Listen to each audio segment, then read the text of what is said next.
So good morning. This is Sashi Prabha with another session for you. I think the other day we saw the Indian Contract Act, and I told you for a contract or an agreement to become valid, or for a contract to become valid itself, it has to have offer and acceptance. And the person placing the offer is called the offerer, promiser or proposer. The person to whom the offer is placed is called the promisee, offeree or proposee. When the promisee or proposee accepts the offer, he becomes the acceptor.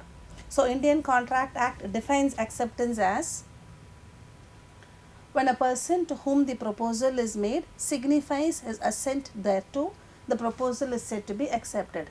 The proposal, when accepted, becomes a promise. Here, as per the Indian Contract Act, when I make a proposal to another person, the other person has to accept my proposal and it has to be communicated to the offerer.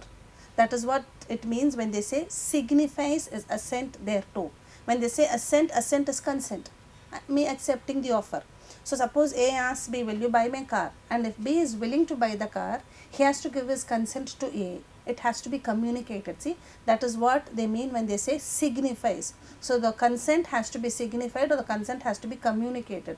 So when the promisee signifies his consent to the other person, the promiser, the consent becomes when the consent is accepted, and when it is accepted, it becomes a promise.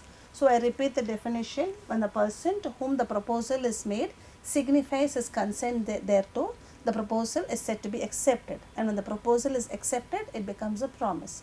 And the essential elements of a valid acceptance: an acceptance can be given only by the person to whom the offer is made.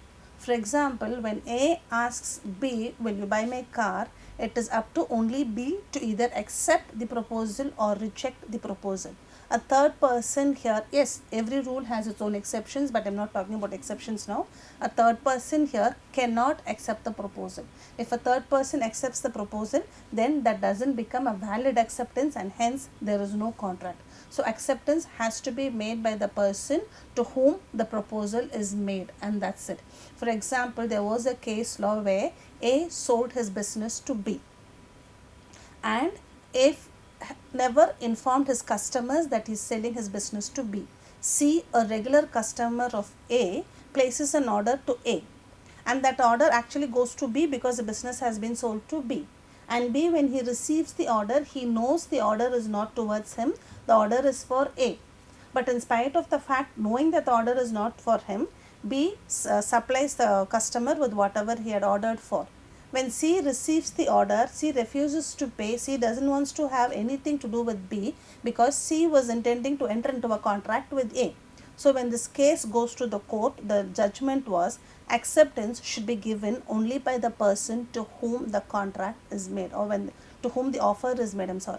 So when the offer is made to A, only A is the person who's eligible enough to accept, and B, knowing that the offer was not to him, should not have accepted the contract. This was a case law of Bolton versus Jones. So a contract or acceptance should be acceptance should be given only by the person to whom the offer is made. And the next rule is acceptance must be absolute and unqualified.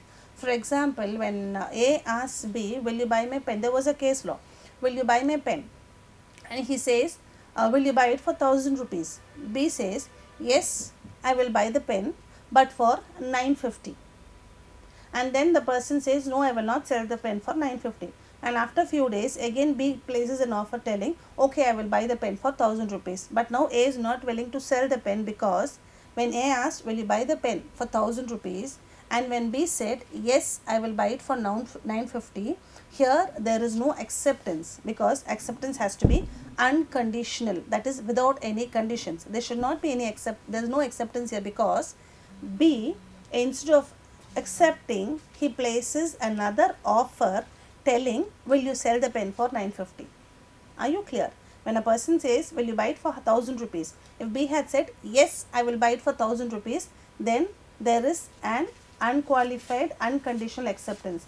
But here, B, instead of telling, yes, I will buy it for 1,000, he says, yes, I will buy it, but for 950. Now, actually, B is placing another offer to A to sell the pen for 950. This is actually called counter offer. And here, there is no acceptance. So, the initial offer gets cancelled. So, if offer has to get converted into a contract, the acceptance has to be unqualified or unconditional. And if it is not unconditional, it leads to counter offer and there is no acceptance. Acceptance must be communicated. I told you already. Signifies is assent thereto. Acceptance must be communicated. A person who is willing or person who is ready to accept the contract must communicate that is accepted to the offerer. Here, for example, a person makes an offer to the railway company for supply of coal, and the railway company accepts the offer. The manager accepts the offer. On the draft, he puts accepted and keeps the draft in his cupboard. He forgets to send it to the offerer, and hence there is no contract because acceptance was never communicated. And acceptance must always be in a prescribed mode. If the offerer has given the acceptor a particular mode, for example, if the offerer tells the acceptor, you have to convey acceptance through telephone or through a letter, through mail, whatever. If the offerer has given the acceptor any particular mode, it is the duty of the acceptor to return the acceptance or to give the acceptance only in that particular mode. If it does not give it in that particular mode, the offerer within a reasonable time should convey the message to the acceptor that the acceptance has not been in a particular mode and the offerer is not willing to accept the acceptance because it's not in a particular mode, and to give it in the particular mode.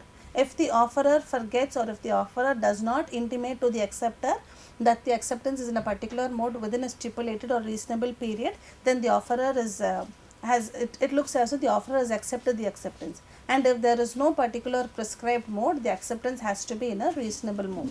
And the acceptance must be in response to an offer. You cannot sell shares to a person who has not placed an offer for the shares. Similarly, only if the offer is made, then only the acceptance comes. It's offer first and then the acceptance. There can be no acceptance when there is no offer at all. And the next set of valid elements for acceptance is acceptance must be made by the offeree. Again, that is a very, very strong rule. If a person is as it is in the initial rule itself, I told you, if a person who's when an offerer makes an acceptance to the offeree, only the offeree has to give the acceptance, and the acceptance should be given only to the offerer, and acceptance must be given before the offer lapses. Yes, Ramsgate Victoria versus Montefiore. You know what happens here is a person places an offer for shares in a company in the month of, for example, say June, and the company accepts the offer in the month of November. Now the person who's placed the offer rejects the offer, telling that the offer had lapsed the reasonable time. So when a person giving the acceptance, he should give the acceptance within a reasonable time. When it goes, if there is any stipulated period, for example, the person who's making the offer tells you, you have to accept it within a week, you have to accept it within a month. Like that, if there is any stipulated period, it has to be within the stipulated period. If there is no stipulated period, then it has to be within the reasonable period. When it goes beyond the reasonable period, the acceptor need not accept the offerer's acceptance. And the last rule is acceptance may be express or implied. Express is maybe you show to them orally, or if it is in writing, you tell the person, yes, I have accepted, either orally or writing, that is an express acceptance. Or implied is you do a particular act which gives an understanding to the offerer that you have accepted the offer. So these are the essential elements of a valid acceptance. See you all in the next class. Take care. Bye-bye.